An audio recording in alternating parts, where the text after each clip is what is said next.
Subscribe to our channel, press the bell icon and never miss an update from और latest उसी Lead. समय भारत को एक cyclone का मुकाबला करना पड़ा था। उस समय सबसे ज़्यादा दुष्परिणाम उड़ीसा पर हुआ था। आज एक साल बाद फिर से साइक्लोन ने भारत के तटीय क्षेत्र को, विशेष करके पूर्वी क्षेत्र को प्रभावित किया और उसमें भी सबसे ज़्यादा दुष्परिणाम पश्चिम बंगाल के हमारे भाइयों बहनों को, पश्चिम बंगाल के नागरिकों को, यहाँ के संपत्ति को बहुत हानि पहुंचाई है। साइक्लोन की संभावनाओं से लेकर के लगातार मैं इससे संबंधित सभी लोगों से संपर्क में था। भारत सरकार भी सतत राज्य सरकार के संपर्क में थी। साइक्लोन का नुकसान कम से कम हो, इसके लिए जो भी आवश्यक कदम उठाने चाहिए उसके लिए राज्य सरकार और केंद्र सरकार ने मिलकर के भरसक प्रयास किया। लेकिन उसके बावजूद भी करीब करीब 80 लोगों के जीवन हम नहीं बचा पाए। इसका हम सबको दुख है। जिन परिवारों ने अपना स्वजन खोया है उनके प्रति केंद्र सरकार, राज्य सरकार और हम सबकी संवेदनाएं हैं और इस संकट की घड़ी में हम उनके साथ हैं। संपत्ति का भी नुकसान काफी होता है, चाहे एग्रीकल्चर हो, चाहे पावर सेक्टर हो, चाहे टेलीकम्युनिकेशन हो,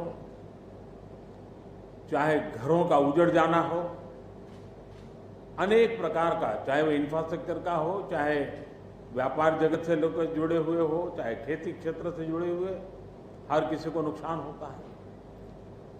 आज मैंने हवाई निरीक्षण करके बारीकी से इस प्रभावग्रस्त विस्तार को मुख्यमंत्री जी के साथ, गवर्नर श्री के साथ दौरा करके उसको देखा है।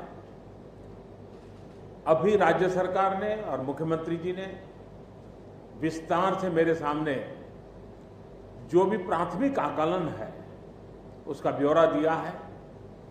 हमने तय किया है कि हो सके उतना जल्द डिटेल में सर्वे हो, कृषि का हो, पावर सेक्टर का हो, टेलीकम्युनिकेशन का हो, घरों की जो स्थिति है, इंफ्रास्ट्रक्चर की जो स्थिति है।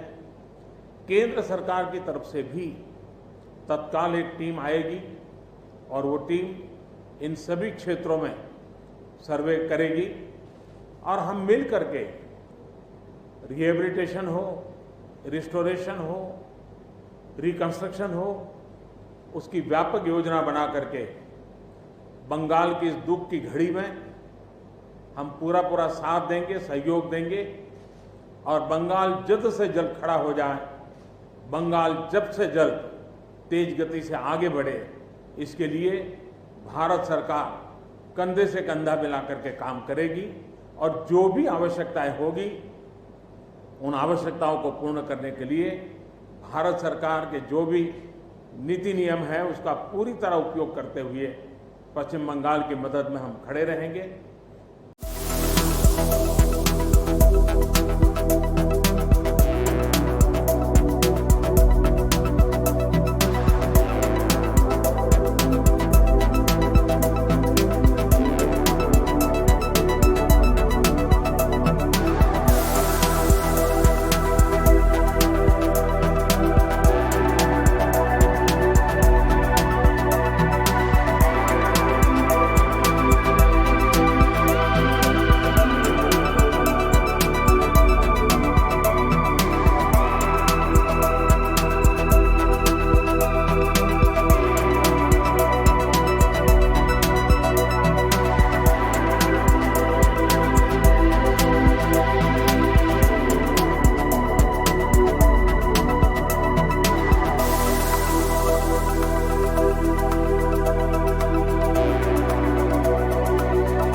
जो इस संकट की घड़ी में राज्य सरकार को कठिनाई न हो, इसके लिए एक एडवांस असिस्टेंस के रूप में 1000 करोड़ रुपया भारत सरकार की तरफ से व्यवस्था की जाएगी।